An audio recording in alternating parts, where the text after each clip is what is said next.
if you're a marketing professional, doesn't matter, junior or senior or whatever, and you go, no, that's not how we do it.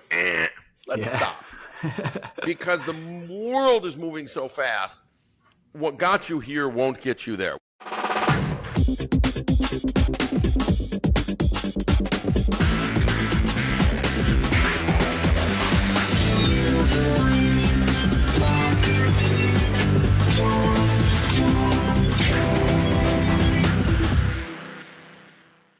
Hey there, and welcome to a brand new episode of Delivering Marketing Joy. I am your host, Kirby Hassman. Joining me today is a brand new rock star. I love his intro because he's been called the father of the virtual assistant, Silicon Valley innovator, serial entrepreneur, and expert in generative AI, Kevin Surace. Thanks for joining me.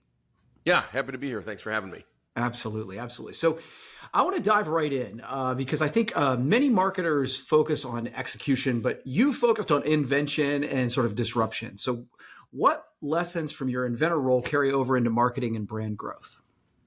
Well, look, so when you invent, you can invent lots of things, right? If I'm in marketing, I want to invent new ways to reach customers. I want to invent new ways to get top of funnel. I want to invent new ways to get our brand out there at a lower cost, right? I certainly want my CAC to be as low as possible. We know all the rules there, right?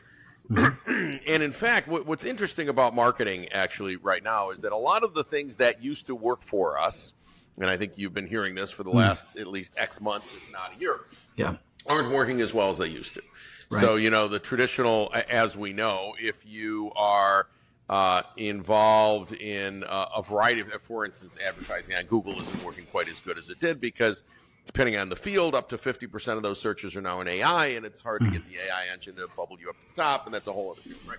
So a lot going on. So I think there's going to be a lot of new invention in marketing, as there was when the internet showed up. If you think about it, pre-internet, we advertised, we marketed, we got our brand out in a certain way, and then all of a sudden, brand new concepts. And over a handful of years, everybody got good at that, right? So look, I've got 95 patents now worldwide, right?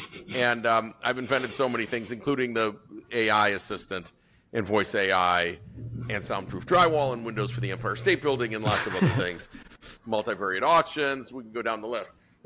But, here's what I find is similar, is what allows you to invent is curiosity. And what allows you to not invent is when you lose that curiosity. So if you're a marketing professional, doesn't matter, junior or senior or whatever, and you go, no, that's not how we do it. Let's stop. Because the world is moving so fast, what got you here won't get you there. Whatever worked last year may not be working this year, or maybe costing too much and giving you very little return on that dollar. So if you're curious, you're going to try everything. You're going to have new people come in who say, well, I was at this company, we tried this, and then we did this. Great, let's do all of it, right? Until we figure out what's sticking, until we can measure what is working, right? And so I've got teams doing really unique things. It could be billboards. It could be anything. I mean, really things in subways. It's really interesting. People are going to go by every day, and they are going to see it the 3+ times required, right? Yeah. So stay curious. I like That's that. how you invent. Yeah, I like that a lot. And you've also spoken about the future of work and how it's going to shift due to automation. So from a brand's perspective, how should organizations prepare for that messaging, culture, and marketing for the future where those roles evolve? Well, I do 40+ keynotes a year, right? A lot of them on AI. And, the first thing I tell everyone is you want to be an AI first company, meaning that all of your employees are going to AI first before doing anything.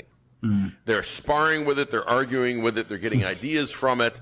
Yeah. Okay. So sometimes people misinterpret that to say AI, just make AI do my job. That's not the point. The point is you now have a PhD in marketing sitting next to you. Yeah. Yeah. And in sales and in brand and in technology and in everything else. Why wouldn't you leverage that? Of course you should. Yeah. You have to leverage it. And so you should be leveraging it first before you go to Word, before you go to Excel, before you go to your tools. Leverage AI first. Have a conversation. Yeah. Let it poke holes in your idea. I've got this new idea on how to promote this brand down this channel. What do you think of that? Yeah. Don't ask the people. Ask AI first, right? Yeah. I want that want to poke holes in it. How will my people poke holes in this? How might it not work? How might this not work, right? All of those are really, really good things. So when you look at AI as that sparring partner, as that PhD next to you, and you should be using it every 5 or 10 or 15 minutes, you will find you get very productive. Yeah. Right. So everything's changing. Our roles are changing. The things we're doing. Look, if anyone is actually sitting down writing a blog post today, they should be terminated. That's a function of marketing, but they should be fired. And the reason is based on our website and based on our opinion and what we want to say, I can have AI generate based on 3 paragraphs of prompting, by the way, not one line. Mm-hmm. Based on a lot of input, I can have a blog post that is beautifully formatted in our brand, in our style, etc., in a few minutes. Yeah. So why would I spend money outside or have someone inside work on that today for much of the day? In fact, I can generate all 52 blog posts for the year today. Literally for 2026 or whatever year it's going to be, right? Yeah. So why would I not do that? Well, of course, if I'm the CEO, I'm paying you to use AI to do that. I'm not paying you to write word by word. I want you to edit it, clean it up, make sure it's correct, spar with it, change it, but you're going to get it done 10 to 100 times faster. Yeah. Yeah, I'm a big AI proponent, so I love that. I've also heard people talking about, you mentioned spar with it. I love the concept of saying, hey, how might this not work? Because I think sometimes we can get tied up in, hey, this is going to be great. And AI can be a great cheerleader, but it can also tear your ideas apart in a good way too, right? You want it to. I think people are afraid of that, right? Yeah. No one wants to work on this report for 3 weeks. And I go, I got this. This is going to be our new direction. And put it in AI, and AI spits up all over it and says, this isn't going to work, and here's the reasons why, and poke holes in it. And says nobody's going to buy it, and whatever the case is, and you go, "Oh no!" Yeah. Well, you should have been sparring with it all the way through, right? And understanding where the gaps are. But no one wants to hear that their baby's ugly. No one. And so people are afraid to say, "Hey, I finished this presentation. I worked on it all week, and I'm about to present it to the exec team. And let me run it through AI and say, how might the exec team poke holes in this?" And it comes back and go, And you go, now what do I do? I got hours of work to fix this. Well, better you heard from AI than the exec team. Now, you can argue and say, my exec team won't do that, but they probably will. So don't think you're smarter. Well, and again, then at least you're prepared. So, yeah, I'm with you. So, Kevin, I've heard you talk about your joy success principle. So can you talk a little bit about that and how maybe a marketer could apply that to their brand and career? Absolutely. So the Joy Success Cycle is a book I have coming out in, around April 2026. It's done, but it's at the publisher and it's going through the whole cycle, right? And so and I've been speaking about this in keynotes for years that joy doesn't come from success. Success comes from joy, and then you get success and you get more joy and you get more success and you get more joy, and it's a kind of infinite loop. And so joy comes from having a to-do list, and you got 20 things on it, and each one of them is a possible joy moment, as long as you look at it that way, right? So everything you do, every task you do, is a moment of joy, and stop looking at it as a moment of fear or horror or complaint, which we tend to do as humans, right? You will not be as successful as you want to be in marketing if you complain about every person, every employee, every task, everything you've got to do, how hard your day was. Really, are you the only one who had a hard day today? Shut up. Nobody actually wants to hear it. And that's the truth, right? And the truth is, just get that all out of your life. And one of the tenets of the book is, if you count up your internal and external complaints during the day, you're going to find it's over 100, most humans, over 100. And I say the rule of 1. You get 1 complaint a day. Choose wisely. And once you used up your 1, you don't get any more. So that really changes your attitude towards everything. Yeah. And so there's no complaint when a particular marketing tactic didn't work. It was just a learning moment. It's just an opportunity. And you were curious if it would work. And you did try it. And maybe then you'll change the message. You'll try some different messages. You do some A/B testing, whatever it is. But what an opportunity when something doesn't work. That's an equal opportunity to learn as if it did. Yeah. And so I think it just permeates your entire job and your entire marketing ethos, let alone the fact you should be using AI throughout marketing today. I mean, why are you preparing LinkedIn ads or Google ads without leveraging some AI tools? And now, of course, a lot of these systems are building those in. And look, there will soon, Meta, Facebook is going to have features that allow you to literally every ad that someone sees will be customized to them automatically. So you won't have an ad that you put out, a social media ad that you put out, or a social post.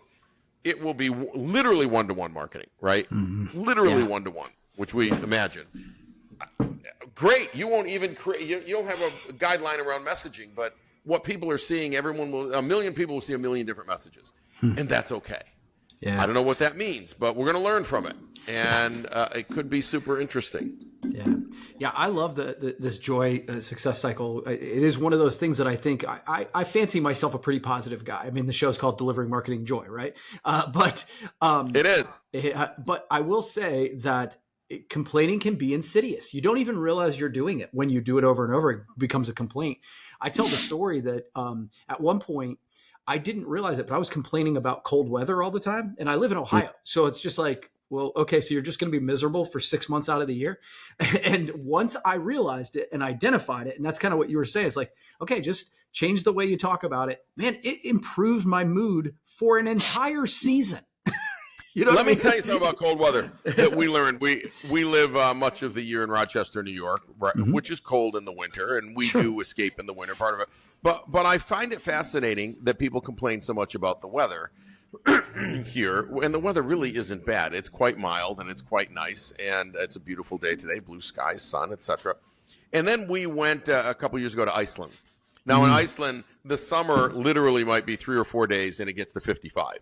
And the rest of literally that's it. You get a 55-degree day and you go, whoa, this is amazing. Get out and do the things you got to do. The rest of the year is cold and snowy.